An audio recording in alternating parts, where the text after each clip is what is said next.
Another gorgeous Friday here.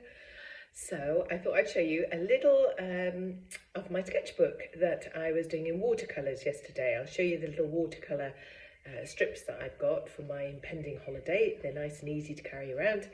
And I was waiting for my friend for a little while yesterday, so I did some sketching. So let's show you. So this is a little format, it's about 6 inches square, a little sketchbook that I carry around with me. It's not very thick, but it's got nice quality paper. You can get them anywhere. And these were just some tidy little swatches I was doing. And then I'm a bit obsessed by magnolia. I think that might be my next series. I've done lots of sketching of magnolia, so I was testing out the colours. It's great thick paper. I think it must be about 300 GSM, I think. And I like to get lines, I like to get perspectives and my paintings to draw me in. So all I was doing here was trying out the colours, and you can see I've been using a water-soluble pencil. I'll show you that as well. That's a new one, which is quite nice, but it did leave a lot of line, which I wasn't so keen on. And these were more pastel-y, was trying to get more neutral colours.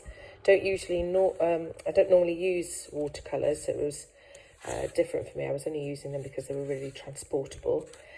And then I was marking through on the paper, and you get really nice effects with watercolours if you mark the paper. Tried a little crop here.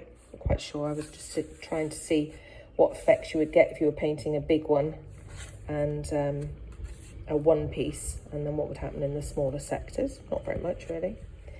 But I really like this one, and this was because I was layering with the watercolours, going back in, merging the greens and the reds, so getting slightly more muted colours. Again, that pencil's really strong, so I decided against using that, but I always love pinks, reds and greens. And this one, I got more direction with the paint than I did with line, and again, scratching through. So I enjoyed that one. I then thought to myself, why don't I use a saucer? I was in a little cafe, so I borrowed one of their saucers to mix the paints, which would be sensible, wouldn't it? So quite like this one. A bit of direction here instead of from line. Not used to leaving white paper when you're using acrylics and oils, and I think this is probably my favourite because I really like this colour, which was a sort of a dirty pink, really, because I was mixing it with a brown. At this point, the saucer became very messy, and I had to hide it from the cafe owner. I did clean it after. I haven't finished this one, but I went for a much more vibrant pink, and I'll calm that down a little bit. But what it did show me is that I can really enjoy watercolours. I had a little bit left over on my brush, so I rubbed it off there. And yeah, I'll show you now what I was using.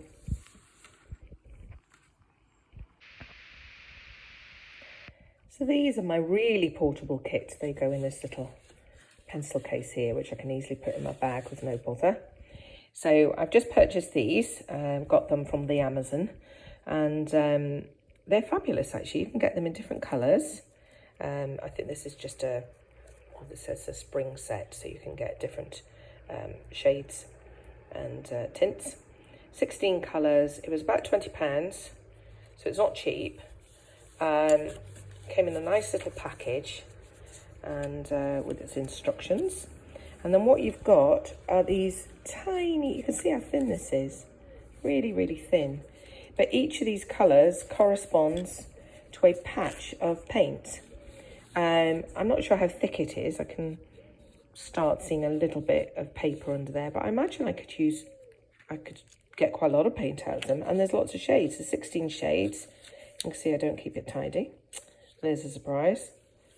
So you've got pinks, oranges, yellows, nice range of greens. You've got more muted and more vibrant colours.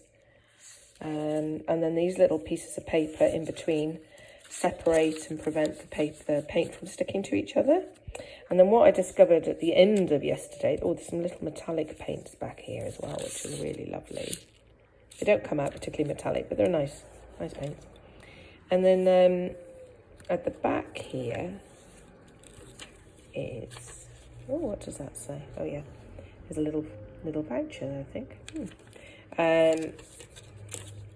At the back there is a little palette, which I didn't discover before I used the cafe owner's saucer. I didn't seem to mind, but it wipes off. And then the pencil, so that's great. So that can go in my bag and not take up any space. And then these are the pencils that I was using. This is a new one that I've bought. This is a Stabilo black. I've also got a white one. Haven't used that one yet, but they're water soluble, which is good. And then I've got this little, I've had this for ages now, I haven't used it. What is it? It's a nice colour, but I don't think it's water soluble. And then there's a fabulous 14B pencil, which is just gorgeous and dark. And then, of course, to activate the paints, I just use a little reservoir brush, which are cheap as chips and great.